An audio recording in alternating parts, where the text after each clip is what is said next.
안녕하세요. 저는 30대 여자입니다. 벌써 한 해가 끝나가는 게 마음이 착잡하기도 하고 씁쓸하네요. 연말이 되면 약속도 많아지고 바쁘게 하루하루를 보내다 보면 순식간에 한 달이 지나가더라고요. 저 또한 올해에는 여러 가지 일이 많이 있었는데요. 사람이 살다 보면 기쁜 일도 있고 슬픈 일도 있고 오지 않았으면 하는 일도 닥치는 게 인생이더라고요. 저는 가족들과 시간을 많이 보내려고 노력하고 있는데요.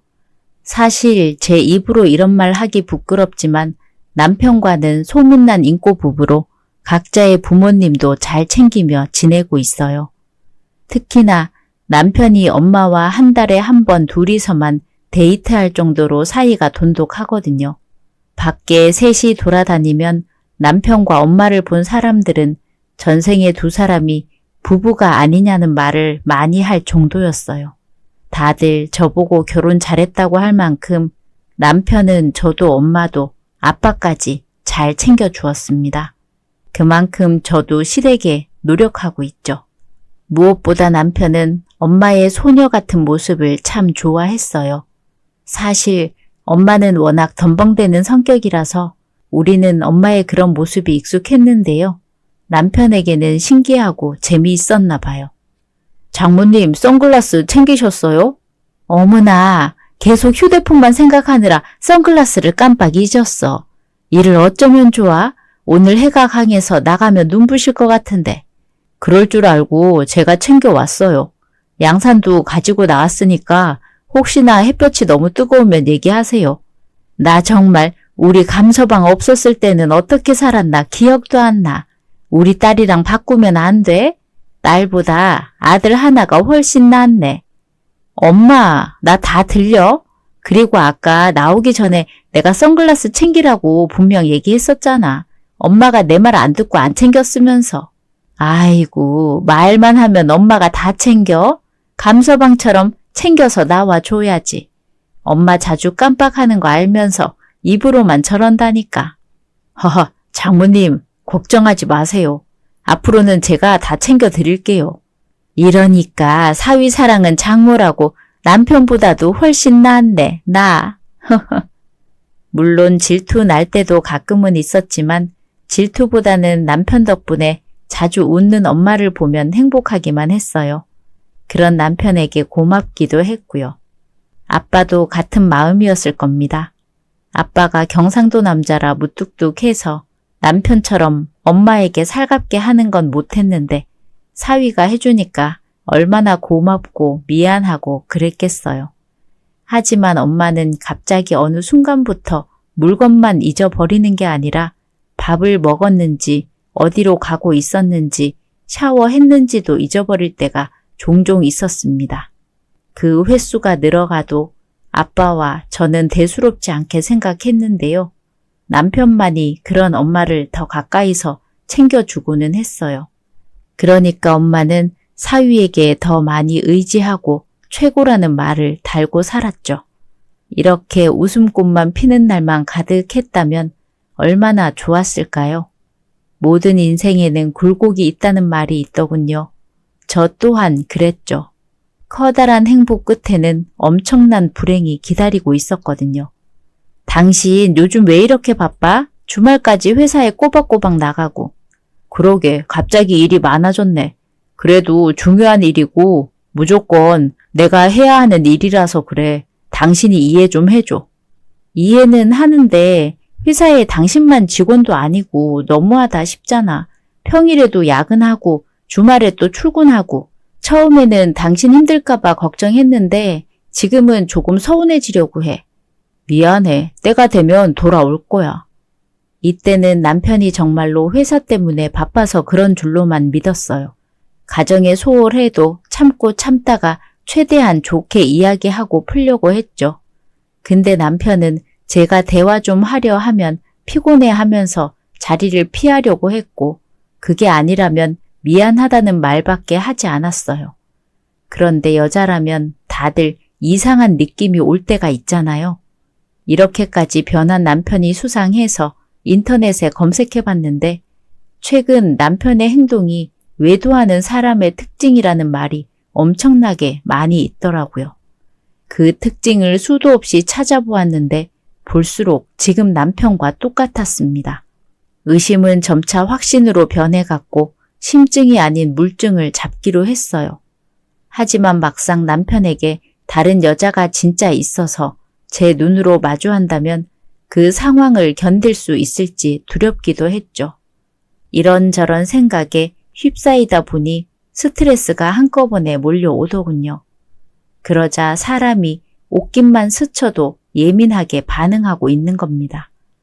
하루는 오전 업무를 바쁘게 처리하고 점심시간이 되어서야 핸드폰을 꺼내 밀린 연락을 보려고 했는데요. 부재중이 30통 넘게 와 있더라고요. 엄마 번호로 찍혀 있길래 엄마에게 전화를 걸었습니다. 엄마, 무슨 일이야? 무슨 전화를 이렇게나 많이 했어? 딸, 연락 보고 놀랐겠다. 엄마가 집 가는 길을 순간적으로 깜빡했지 뭐니. 그래도 경찰 아저씨가 잘 찾아줘서 왔으니까 걱정 안 해도 돼. 우리 딸, 이제 밥 먹으러 가?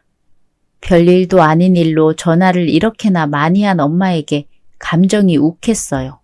남편 때문에 쌓인 스트레스를 어디에도 풀지 못하고 있을 때라 결국 그 화살이 만만했던 엄마에게 향할 수밖에 없었죠. 엄마는 집도 똑바로 못 찾아가? 몇 년을 거기서 살았는데 그걸 몰라서 경찰서까지 드나들어. 엄마 바보야? 엄마가 애냐고. 엄마는 갑자기 소리치는 저 때문에 많이 놀랐을 텐데 잠깐의 침묵 후에 씁쓸하게 웃으면서 말하더군요. 미안해 딸. 엄마가 생각이 짧았네. 우리 딸 바쁠 텐데 엄마가 자꾸만 귀찮게 해서 미안해. 이런 일 있으면 다음부터는 아빠한테 전화해. 같이 사는 건 아빠인데 왜 나한테 그러는데 왜? 알았어. 엄마가 잘못했어. 딸, 그래도 밥은 잘 챙겨 먹고 일해. 엄마도 이제 저녁 준비해야겠네. 괜히 엄마에게 화풀이하고 전화를 제가 먼저 끊어버렸습니다. 제가 멋대로 군 건데 엄마가 계속 사과하는 말도 듣고 싶지 않았거든요. 미안하다는 말 때문에 더 화가 나서 엄마에게 소리쳤던 것 같아요. 이렇게 못난 딸은 가까운 엄마에게 화해의 손길도 내밀어야겠다는 생각도 못하고 온 신경이 남편에게 곤두서 있었습니다. 그날 밤 남편이 자는 틈을 타서 핸드폰을 뒤져보았는데요. 통화 목록도 평소와 다를 게 없더라고요. 엄마와 연락을 제일 많이 했고 사진첩에도 가족 사진뿐이었죠. 아무래도 핸드폰은 지우면 끝이니까 건질 게 없어 보였습니다. 그렇다고 여기서 포기하진 않았어요. 바로 남편 차 키를 들고 주차장으로 내려가 내비게이션을 살폈죠. 병원? 남편 차 내비게이션에 최근 들어서 목적지가 병원이 많더라고요. 그 병원이 자꾸 눈에 밟혔어요. 어쩐지 그 병원에 남편이 만나는 여자가 있을 것 같은 느낌이었습니다. 간호사인지 의사인지는 모르겠지만 어쨌든 병원이 연관이 있는 듯 했죠. 좀처럼 불륜녀의 정보가 나오지 않자 초조하고 불안해지더군요. 이게 저에게 얼마나 스트레스였냐면 꿈에서 남편이 저와 식구들을 버리고 얼굴도 모르는 상간녀와 평생을 함께 하겠다며 떠나버리는 거예요. 꿈에서 깨자마자 옆에 남편이 자고 있는 모습에 한숨이 절로 나왔죠. 엄마는 저와 남편의 사이가 어떤지 모르면서 그저 남편만 칭찬했어요.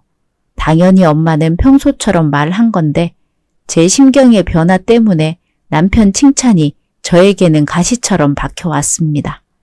엄마는 감서방밖에 몰라? 그럴 거면 아들을 낳지 왜 나 같은 딸을 낳았어? 설화야, 무슨 말을 그렇게 해. 엄마한테는 당연히 딸이 먼저지. 엄마는 감서방이 어떤 사람인지 잘 알지도 못하면서 감서방이면 다 좋다고 하잖아. 지긋지긋해. 요즘 회사에 무슨 일이 있어? 내가 이러는 건 엄마 때문이야. 그리고 나한테 감서방 얘기하지 마.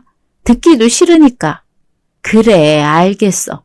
그나저나 우리 딸 곧 생일인데 가지고 싶은 거 있어? 엄마가 선물 하나 해주고 싶은데. 내가 생일 챙길 나이야? 필요 없어. 그래도 끊을게. 엄마와 통화만 하면 짜증 투성이었고 생일을 챙겨주려는 엄마의 마음마저 짓눌러 버렸어요. 그런데 엄마는 제 말을 못 들은 건지 아니면 일부러 그러는 건지 모르겠는데 매일 전화해서 똑같은 말을 하다가 똑같이 싸우다가 또 똑같이 마지막에 생일 선물을 물어보더라고요. 처음에는 저도 아무 생각 없이 엄마 말에 대꾸하다가 상처되는 말을 마구마구 쏟아내고 있었는데요. 딸, 생일인데 가지고 싶은 거 없어?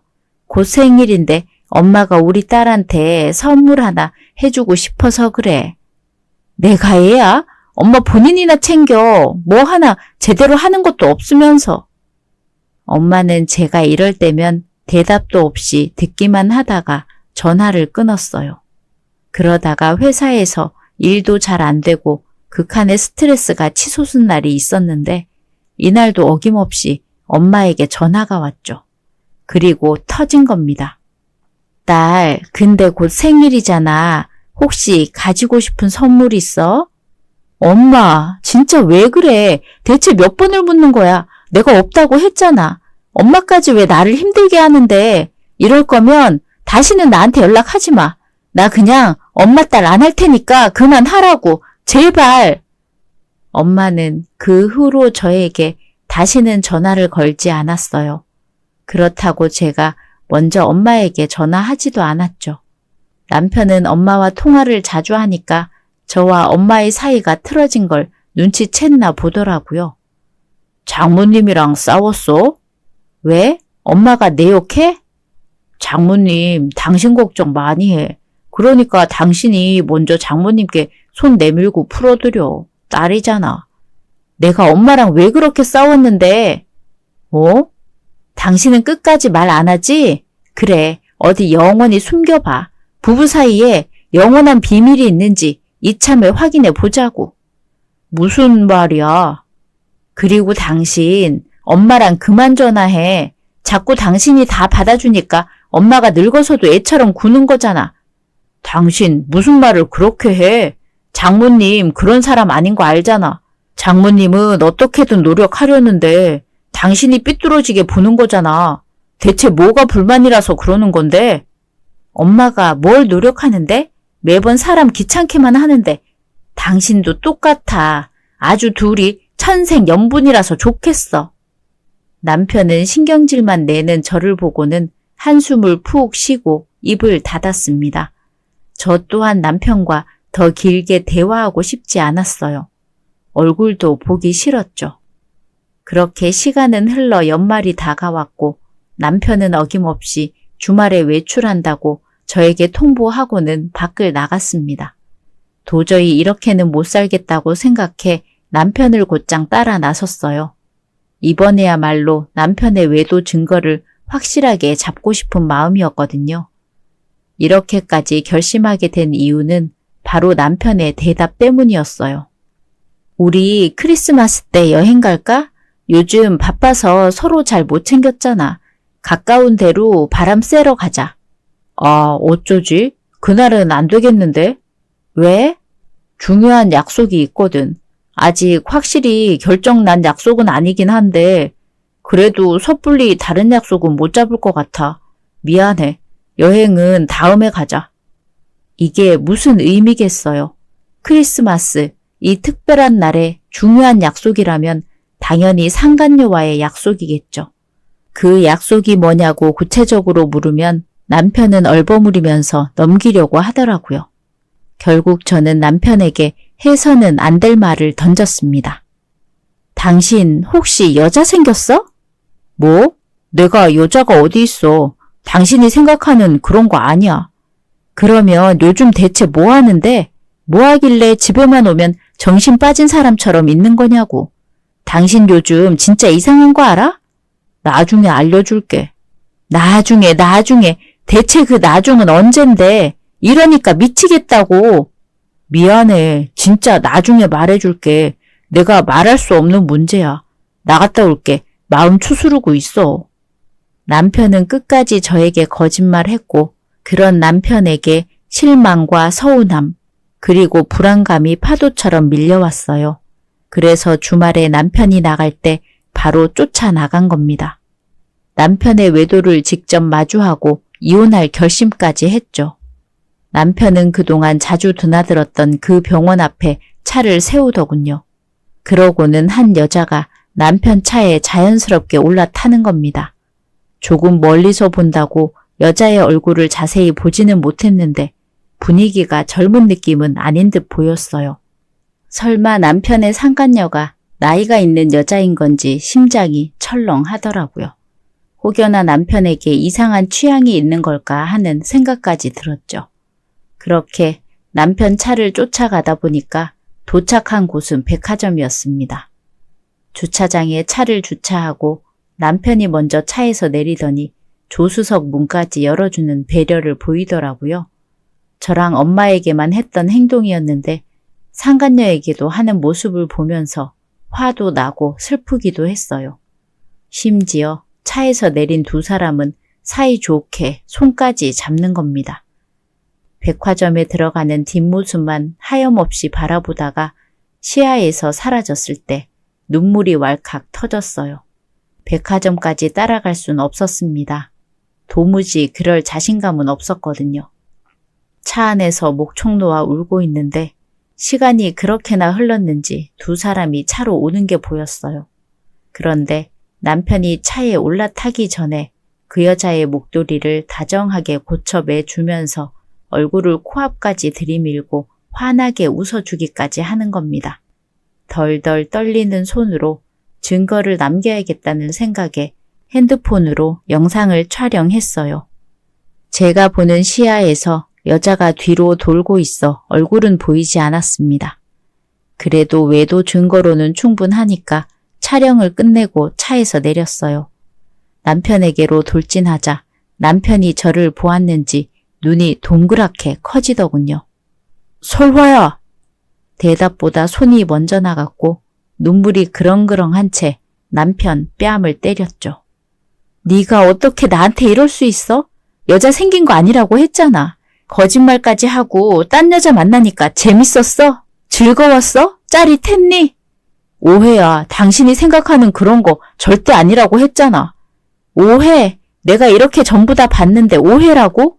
내가 호구 같아 보여? 눈앞에서 봤는데도 끝까지 나한테 말 안 하고 싶다는 거야? 저 여자가 도대체 뭔데? 어떤 여자길래 그렇게까지 감싸고 도는 거냐고. 이때까지도 여자의 정체를 알 수 없었던 건 그 여자가 얼굴을 가리고 남편 뒤로 숨어 있었어요. 본인도 유부남과 만난다는 걸 안다는 행동처럼 보여서 더 화가 났습니다. 남편 뒤에 숨은 여자의 손목을 잡고 나오라고 힘껏 잡아당겼는데요. 설화야, 그만해. 이러지 마. 이왕 이렇게 된 거 이 여자 얼굴이라도 꼭 봐야겠어. 그러니까 당신이 다치기 싫으면 당장 비켜. 그만하라니까. 남편은 인사불성인 저를 힘으로 확 밀어버렸고 성인 남자의 힘을 이기지 못한 저는 그대로 넘어지고 말았어요. 남편도 놀랐는지 당황한 눈치였습니다. 여보, 괜찮아? 당신, 내가 아는 당신 맞아? 뭐? 어떻게 변해도 이렇게 변해? 사람이 하루아침에 종이 뒤집듯이 바뀔 수가 있냐고. 여자라고는 나랑 엄마밖에 모르던 사람이었잖아. 내가 여자로서 그렇게 매력 없었어? 아니면 당신 원래 이런 사람이었어? 그간 나랑 엄마를 속였던 거야? 아니야, 진짜 그런 거 아니야. 인간 말종 쓰레기 같은 인간. 아니, 넌 인간도 아니야. 짐승보다 못한 너랑 이제 끝이야. 저는 남편의 손길을 쳐내고 혼자 일어나자마자 이대로 돌아가기에는 억울해서 그 여자 얼굴이라도 제대로 확인하고 가고 싶었어요. 그래서 남편이 잠깐 방심한 틈을 타 그 여자를 확 잡아당겼습니다. 어머나! 그 여자는 드디어 얼굴이 드러났고 뺨 쪽으로 손을 번쩍 들었는데 아는 얼굴에 손이 굳어버린 겁니다. 엄마! 맞아요. 남편과 바람 피운 상대 여자는 바로 제 친엄마였습니다. 보고도 믿어지지 않는 광경에 절로 뒷걸음질이 쳐졌는데요. 친엄마와 바람난 사위 이야기를 어디선가 본 적은 있었지만 그런 게 제 일이 될 줄은 상상도 못했어요. 어떻게 두 사람이... 여보, 그게 아니야. 일단 지금은 돌아가고 집에 가서 이야기하자. 남편이 하는 말이 들리지 않았어요. 충격이 너무 커서 말문이 막혔는데 엄마가 제게 한 말에 더 충격을 받고 말았습니다. 이상하게 엄마가 저를 알아보지 못하는 눈치였거든요. 누구세요? 누구신데 제 아들 뺨을 때리고 저한테 화를 내세요? 아들, 괜찮아? 저 여자 누구야? 엄마는 남편에게 아들이라고 하면서 저를 보는 눈빛이 정말로 낯선 이를 쳐다보는 눈빛이었습니다. 이 무슨 황당한 일인지 처음에는 엄마가 저한테 장난치는 줄 알았어요. 엄마, 장난하지 마. 아들이라니. 내가 엄마 딸이잖아. 엄마한테 아들이 어디 있다고 자꾸 아들이래. 이 나쁜 년, 내 아들한테 수작 부리지 말고 저리 꺼져. 이런다고 내가 너를 내 며느리로 받아줄 것 같아? 난 너 같은 여자는 딱질색이야. 그러니까 내 아들 앞에 두 번 다시 얼씬도 하지 마. 아들, 가자. 혼란스러운 눈빛을 남편이 읽었는지 한숨을 푹 내쉬더라고요. 제발 내가 생각하는 게 아니기를 바라면서 남편에게 물었어요. 이게 어떻게 된 거야? 엄마 왜 이래? 내가 엄마한테 못되게 굴어서 두 사람 나 놀리려고 장난치는 거지. 그런 거지? 미안해. 어머님이 당분간은 당신한테 알리지 말라고 해서 그랬어. 그동안 회사 끝나고도 주말에도 어머님 만났던 거야. 외도가 아니라. 남편이 솔직하게 말해줘도 이 현실을 받아들이기는 쉽지 않았습니다. 아무리 그래도 어떻게 이걸 숨겨? 거짓말이라고 해. 아니라고 해. 엄마, 내가 잘못했어. 내가 미안해. 그러니까 장난 그만 쳐. 응? 내가 왜 그쪽 엄마예요? 나한테는 아들밖에 없어요. 나 무서워, 엄마. 제발 그만해. 남편은 울부짖는 저를 막아서면서 고개를 저어 보였어요. 남편이 작게 속삭이면서 집에서 보자는 말을 남기고는 엄마와 함께 차에 올라타 먼저 가버렸습니다. 한참을 주차장에서 아이처럼 울다가 겨우 정신을 차리고 집에 갔는데요. 남편이 이미 거실에 앉아 있더라고요. 어떻게 된 거야? 당신이 느끼는 그게 맞아. 거짓말. 장모님 치매래. 당신이 오해한 그 병원은 장모님 때문에 간 거야. 우연히 병원에서 나오는 장모님과 마주쳤고 장모님은 우리 모두에게 숨기려고 했었다더라. 내가 그때 장모님과 안 만났더라면 장모님은 그 고통을 혼자 감수하려고 했어. 거짓말 하지 마. 가족들에게 짐이 되기 싫다고 그래서 절대 말하지 말라고 하셨어. 때가 되면 직접 이야기하겠다고 해서 나도 그걸 기다리고 있었던 거야. 당신한테는 말 못해서 미안해. 엄마는 남편과 만나서 백화점으로 들어가기 전까지는 멀쩡했다더군요. 그런데 제가 남편을 오해하고 그런 남편 뺨을 내리치는 바람에 엄마가 충격을 크게 받아 증세가 도졌다고 했습니다. 남편은 엄마의 정신이 온전히 돌아올 때까지 기다렸다가 엄마가 집에 들어가는 걸 끝까지 보고서 집에 돌아왔다고 했죠. 하필이면 엄마와 심하게 다투고 나서 치매가 걸렸다는 소식을 전해 들어 가슴이 미어지는 기분이 들었습니다. 도저히 가만히 있기에는 갑갑해서 엄마에게 가려고 일어났어요. 어디 가려고? 엄마한테 가야겠어. 안 돼. 내가 말해준 걸 알게 된다면 장모님도 마음이 좋지 않을 거야. 남의 입에서 본인의 치부를 들켰는데 어떤 부모가 그걸 반기겠어. 엄마가 너무 보고 싶어. 여보, 나 엄마 보러 가야겠어. 나 그냥 보내주라. 남편은 조금 고민하다가 본인이 운전해 주겠다고 했습니다. 조수석에서도 눈물을 계속 흘리다가 친정에 도착해서 엄마를 보자마자 무릎 꿇고서 엄마 무릎에 얼굴을 묻었습니다. 엄마의 무릎이 눈물에 젖어가자 엄마는 제 등을 어루만져 주었죠. 설화야, 엄마, 내가 미안해. 내가 다 미안해. 딸인 내가 엄마 아픈 것도 몰라줘서 엄마 딸 안 하겠다고 해서 미안해. 나 엄마 없으면 못 살아. 그러니까 엄마, 계속 내 엄마 해줘. 나 잊지 말고 내 엄마로 남아줘. 어? 눈물로 번진 얼굴을 엄마와 마주하고 계속 잘못했다고 다시 돌아와 달라고 아이처럼 울었습니다. 그 모습을 본 남편도 눈시울이 붉어졌고 아빠는 당황해서 무슨 일이냐고 계속 물었죠. 한참 후에야 진정하고 둘러앉아 엄마가 직접 이야기를 꺼냈어요. 언제 치매가 발병했고 몇 단계인지, 얼마나 위험한지, 어떻게 되는 건지, 치료하면 좋아지기는 하는지 등 사소한 모든 이야기를 전해 들었죠. 그 이야기에 아빠는 참고 있던 눈물을 터뜨렸고 아빠의 눈물을 보자 저도 다시 눈물이 터지고 말았어요. 남편은 엄마 손을 꼭 잡고서 저와 아빠에게 말했습니다. 장모님이 병원에 들어가는 날까지 두 분은 모르게 하고 싶다고 했어요. 근데 설화에게 오해를 사는 바람에 저 때문에 장모님도 장인어른도 설화까지 힘들게 돼서 죄송합니다. 자네가 죄송할 일이 뭐가 있나. 그간 설화 엄마한테도 설화한테도 나보다 더 잘해준 게 감서방인데 내가 미안하지. 이렇게 무거운 일을 홀로 떠맡기게 해서 말이야. 아빠는 엄마에게 앞으로는 본인이 잘 챙겨주겠다며 새끼손가락 걸고서 약속했어요. 그리고 남편은 엄마에게 눈짓하면서 서로만 아는 신호를 주고받았는데요. 제가 그거를 보고서 왜 두 사람만 아는 이야기를 하냐고 서운하다고 하자 아빠도 동참했어요. 그러자 두 사람은 웃었고 엄마는 일어나 방에 가더니 커다란 종이 가방을 가지고 나왔습니다. 딸, 생일 축하해. 곧 생일이잖아. 크리스마스 때가 생일이라서 생일도 크리스마스도 제대로 챙겨주지 못해 미안했어. 어릴 때 가지고 싶은 게 많았을 텐데 해주지 못해서 엄마는 자꾸 마음에 걸렸거든. 백화점에 간 게 당신 생일 선물 사러 갔던 거야. 그때 당신이 오해로 이 선물을 못 본 게 다행이었지. 남편의 농담에 울던 우리는 조금이라도 웃을 수 있었죠. 사실은 제 생일이 크리스마스라서 어릴 때는 그게 너무 싫었어요. 제 생일보다 크리스마스 축제가 더 큰 느낌이라 생일다운 생일을 맞아 본 적이 한 번도 없었거든요. 여전히 내 생각만 하는 엄마에게 똑같은 질문만 한다고 화만 내고 짜증냈던 과거의 내가 미웠습니다.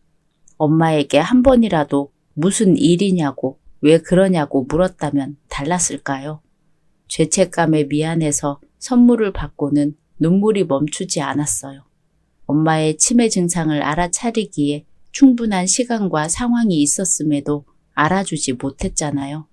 딸 자격도 없다는 생각에 자책하면서 머리를 마구 때렸더니 식구들이 깜짝 놀라서 말리더라고요. 다들 저를 진정시키고는 아빠가 얼른 선물을 뜯어보라고 했습니다. 그 말에 정신을 다시 붙잡고 엄마가 준 선물 포장을 천천히 뜯었는데요. 이 인형 내가 어릴 때 진짜 가지고 싶었던 인형이잖아. 그러네. 우리 딸이 저 인형 보고 사달라고 백화점에서 드러누워서 때를 쓰는데 어찌나 목청도 크던지. 아빠 동원 씨 앞에서 그런 말을 해. 한창 어릴 때 이야기잖아. 아빠 말에 모두 웃음이 터졌는데 엄마 말에 다시 웃음이 사라졌어요. 더 늦으면 다시는 우리 예쁜 딸 생일 못 챙겨줄 것 같아서 샀어. 지금은 다 커서 유치한 인형 따위 필요 없겠지만 엄마 마음이니까 우리 딸이 받아줬으면 좋겠어. 엄마 마음 받아줄 거지? 엄마 당연하지. 너무 좋아. 지금껏 받은 생일 선물 중에서 가장 소중하고 가치 있는 선물이야. 엄마가 내 엄마여서 행복해. 엄마 옆에 꼭 붙어서 엄마 딸로 평생 엄마랑 같이 살래. 감서방은 어쩌고 엄마랑 살아. 엄마는 아빠 거니까 넌 네 집에서 감서방이랑 살아야지. 아빠는 애써 처지는 분위기를 끌어올리려고 애를 썼고 우리는 그런 아빠의 마음을 알아서 웃으면서 그날은 친정에서 하루를 보냈습니다. 엄마는 그 인형을 보자마자 어릴 때 저를 떠올렸고 그 모습이 너무나 눈에 아른거려 지금이라도 꼭 그 인형을 사주고 싶었다더라고요.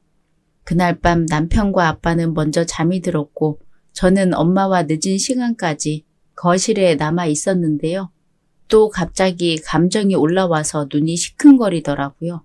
엄마 앞에서 더는 울고 싶지 않아서 참으려고 했는데 엄마의 진심에 참을 수가 없었습니다. 엄마가 마지막 선물을 이거밖에 못 해줘서 미안해, 우리 딸. 더 좋은 선물로 해주고 싶었는데 엄마가 딸을 몰라도 너무 모르고 살았나 봐. 막상 선물을 사려니까 우리 딸이 뭘 좋아하는지, 어떤 게 필요한지, 뭘 원하는지 모르겠더라고. 엄마는 그냥 너한테 집만 아니었으면 좋겠어. 이 선물도 마찬가지고. 그렇게 미안하면 내년 생일에는 더 좋은 걸로 선물해줘. 알았지? 나랑 약속해. 내년 생일에는 꼭 지금 내가 원하는 걸 사주기로. 엄마는 제 말에 끝내 대답하지 않았습니다. 저는 눈물을 삼키면서 엄마 새끼손가락에 억지로 손을 끼워 내년을 기약하는 약속을 받아냈어요. 물론 저도 그 약속이 이행될지는 모릅니다. 그저 바람일 뿐이죠. 닦을 수도 없을 만큼 흐르는 눈물에 엄마도 다시 눈물이 터졌고 우리 모녀는 밤새 울다가 웃다가 반복하다가 지쳐 잠에 들었어요. 엄마가 상처받을 줄 알면서도 애써 모른 척하면 다 될 줄 알았습니다. 하지만 그 끝은 처참했어요. 비록 엄마에게 모진 딸이었다고 해도 엄마가 지금은 저를 기억하지 못한다고 해도 괜찮아요. 앞으로 엄마와 함께할 시간은 많이 남아 있으니까요. 지금부터 엄마와 시간을 자주 보내면서 엄마에게 제가 엄마 딸이라는 사실은 절대 잊지 않게 각인시켜 주고 싶어요.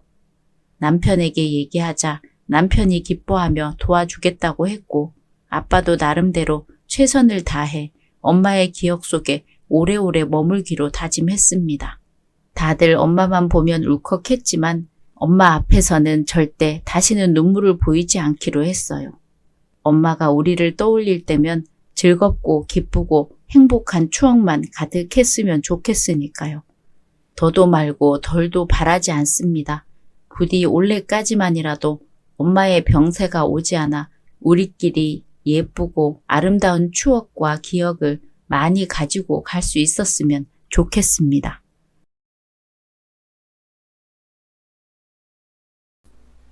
오늘의 이야기는 여기까지입니다. 재미있으셨다면 구독, 좋아요 부탁드립니다.